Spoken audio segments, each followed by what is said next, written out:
Jika kita sungguh-sungguh ingin memberantas korupsi, maka koruptor harus dimiskinkan. Hari ini kita bicara tentang sebuah fenomena yang menjadi hambatan terbesar dalam kemajuan pembangunan, yaitu korupsi.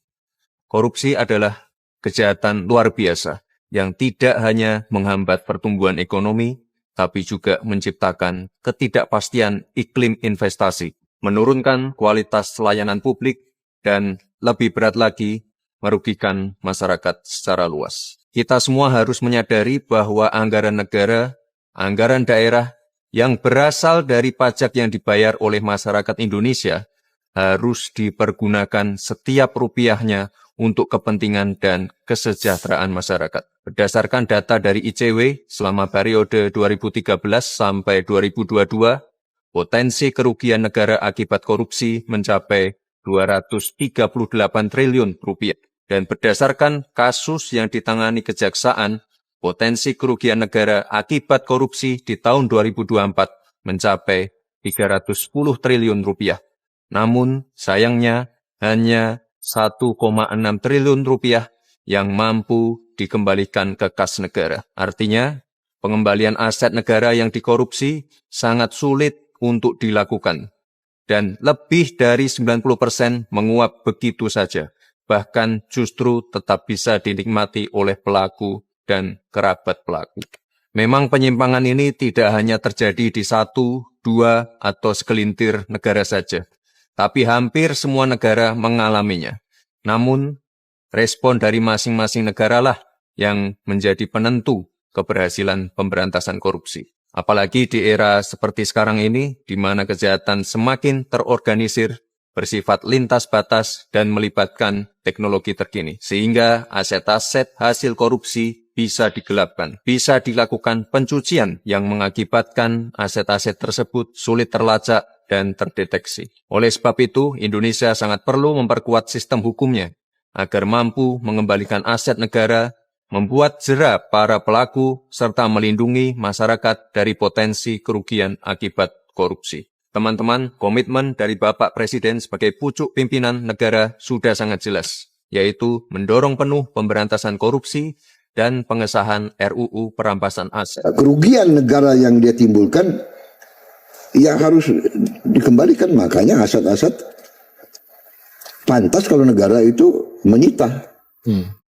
Ini bukan sekedar pernyataan biasa, tapi kesungguhan Bapak Presiden untuk memerangi korupsi dengan instrumen hukum baru yang bisa membawa manfaat besar bagi bangsa. Jika kita sungguh-sungguh ingin memberantas korupsi, maka koruptor harus dimiskinkan. Para koruptor harus tahu bahwa kejahatan korupsi bukan hanya membuat mereka harus tidur di balik jeruji besi, tapi negara juga dapat mengambil kembali semua harta yang mereka curi.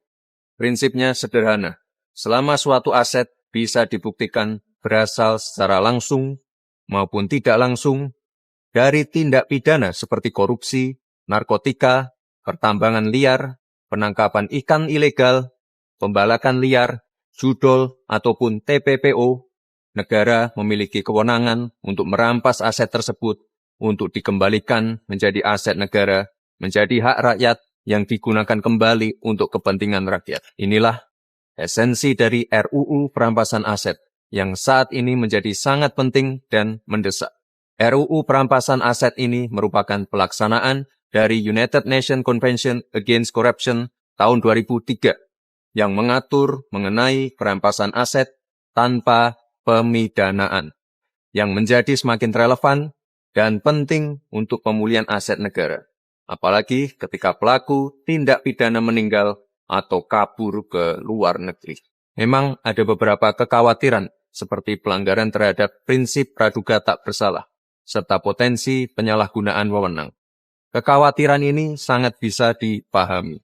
Oleh sebab itu, pembahasan terkait RUU ini harus segera dilakukan secara serius, komprehensif, dan transparan, serta melibatkan semua pihak termasuk para praktisi dan profesional, agar menghasilkan regulasi yang kuat dengan pengawasan yang ketat, sehingga tajam kepada para pelaku, namun tidak sewenang-wenang kepada yang bukan pelaku.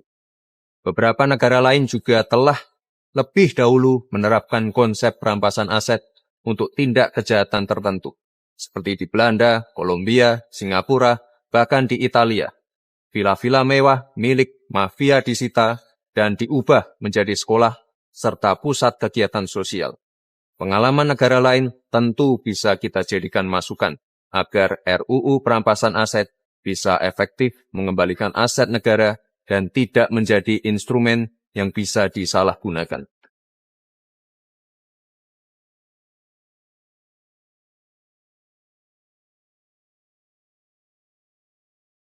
Oleh sebab itu, mari bersama kita kawal proses ini agar apa yang menjadi kekayaan dan aset negara dapat kembali kepada negara dan sepenuhnya bisa digunakan bagi kepentingan dan kesejahteraan masyarakat, tanpa adanya penyalahgunaan kewenangan. Perang melawan korupsi harus tanpa kompromi, dan inilah saatnya uang rakyat dapat kembali sepenuhnya untuk rakyat. Download Tribun X sekarang, menghadirkan lokal menjadi Indonesia.